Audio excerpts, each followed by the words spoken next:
Dobré ránko, priatelia, nový týždeň, nové výzvy, ideme na to. Vonku je -9, tu vnútri je krásnych 8 stupňov, je tu zima, klíma frčí a týmto by som chcel zodpovedať aj jednu otázku, ktorú dostávam veľmi často. Dve najčastejšie otázky dostávam, že či som normálny, že chodím cvičiť ráno o 4. Áno, som normálny, že chodím cvičiť ráno o 4.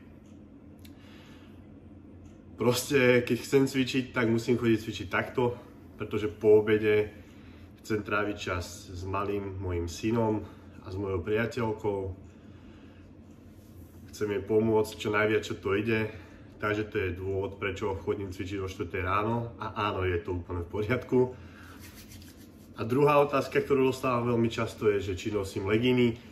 Áno, nosím legíny a vôbec sa za to nehanbím.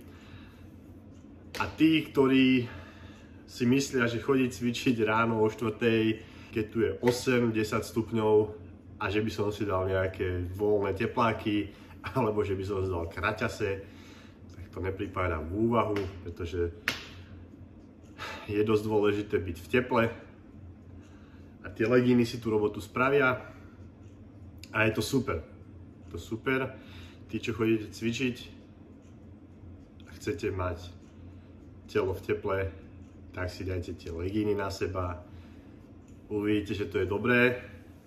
To je jedna vec. A druhá vec je, viete, jak sa hovorí, že deti a legíny nikdy neklamú. Čiže v tých legínach je vidno, či ten chlap si odcvičí aj ten spodok. Nehovorím, že ja mám nejaké extrémne dobré nohy, ale v tých legínach to vyzerá lepšie, než keby som si dal nejaké voľné tepláky, že áno. Ale ten najhlavnejší dôvod je to, aby som bol v teple. Je 4:12 a David ide cvičiť. Poďte do toho. Čiže chodím 2 pracovné série. Snažím sa ísť do zlyhania alebo blízko zlyhania.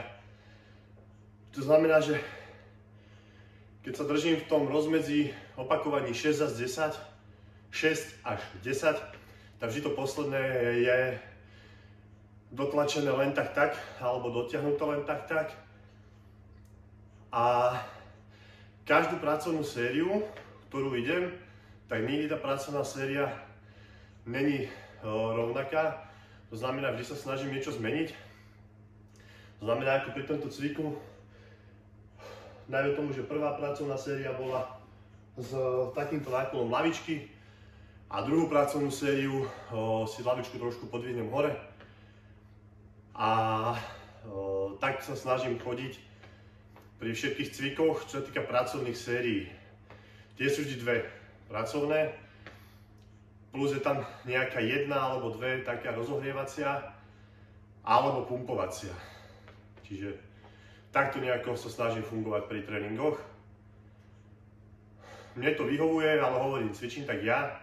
Mne sa tak dobre cvičí. Tí, čo cvičíte, skúste to. Každému sa cvičí dobre inak. No a treba skúšať a hľadať, že čo funguje, čo nefunguje. Rozmedzie 6 až 10 opakovaní s tým, že tá posledné opakovanie je naozaj len tak dotiahnuté. Snažím sa chodiť do toho zlyhania alebo blízko zlyhania. A preto keď aj niekto hovorí, že cvičí, za mňa to blbosť, ale keď ideš do zlyhania, tak nemôžeš ísť do zlyhania 8 cvikov po 20 opakovaní s tým, že to spravíš v 6 sériách. To je nezmysel. Keď už raz si blízko tomu svalovému zlyhaniu, tak ako chceš zlyhať ešte viac o 4 série neskôr? Blbosť. A 2 pracovné série sú úplne dostačujúce na toto. Hlavne keď tie 2 pracovné série ideš inak, že ich nejdeš rovnako. To znamená, prvú pracovnú sériu som išiel s trošku menším sklonom. Druhú pracovnú sériu, čo bola táto, som si dal sklon trošku vyššie. Čo sa týka váh, tak váhy neriešim. Absolútne, ja necvičím silovo vôbec. Ja sa snažím dostať k tomu bodu, kedy tie svaly idú z posledného. Kto súhlasí, som rád. Kto nesúhlasí, je mi to jedno. A dobre je to. Týždeň odštartovaný, ako sa patrí. Podarilo sa mi to tu vykúriť na skoro 16 stupňov. Čiže už sa pri konci cvičilo lepšie. Lebo počas toho všetkého už to bolo lepšie. Ešte k videám. Rozhodol som sa tak, že videá by som chcel robiť raz týždenne, takéto väčšie. Musím ešte prísť na to, ako to vlastne budem robiť. Pretože myslím, že dávať videá viac ako raz týždenne nemá nejaký extrémny zmysel, takéto väčšie videá. Chcel by som určite robiť aj také kratšie.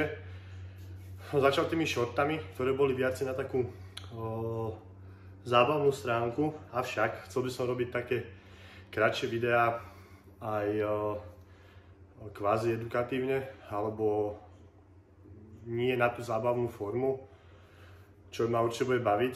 Akurát musím ešte priznať to, že ako to robiť. Lebo už som ešte skúšal, všetko som vymazal, nič som nepoužil. K cvičeniu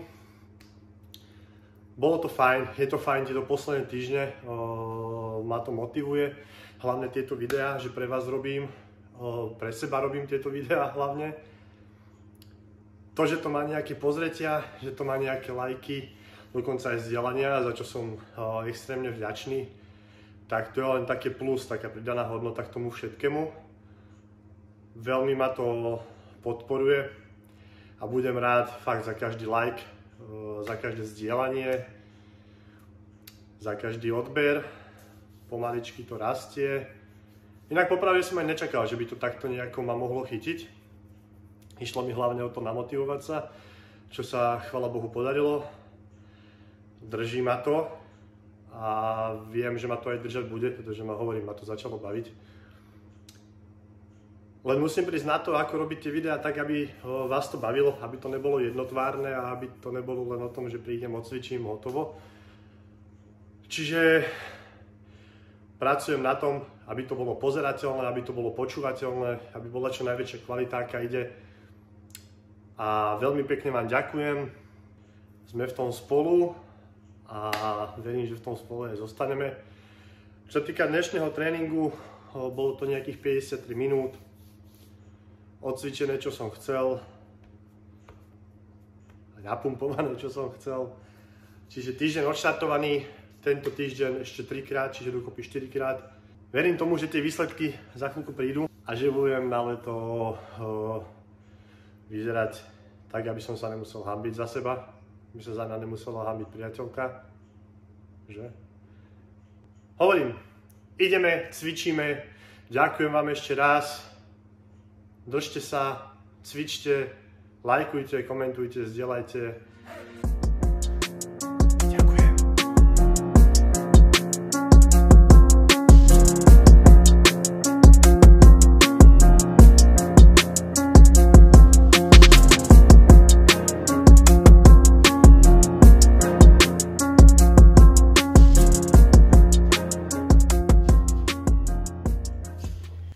Tréning za mnou. Čo k tomu viacej povedať? Asi aj nič. Alebo? Nie. Týždeň odštartovaný. Som zahriatý, som rozbehnutý. Som vďačný, že môžem takto chodiť cvičiť. Že ste v tom so mnou. Videá napredujú, ja sa učím. Viem, že tieto štarty sú také kostrbaté. Viem, že aj tie videá nie sú úplne pozerateľné. Zatiaľ. Ale nie. No hovorím, učím sa aj s tou kamerou, aj to, ako hovoriť na tú kameru. Ja som inak dement v tomto. Ale už sa osmelujem, už to začína byť lepšie. Chcel by som robiť videá aj kratšie. Nie len takéto tréningové, ale chcel by som rozoberať aj hociaké témy.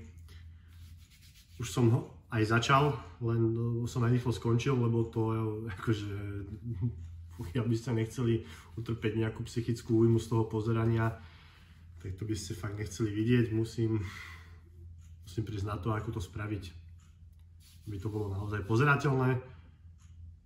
Teraz si musím vystačiť s týmto, čo viem, s týmto, čo robím a s týmto, čo vám dávam na YouTube. Lepšie ako nič. Každý nejako začínal. Ešte raz vám ďakujem veľmi pekne za tú podporu, za tie pozretia aj za všetko.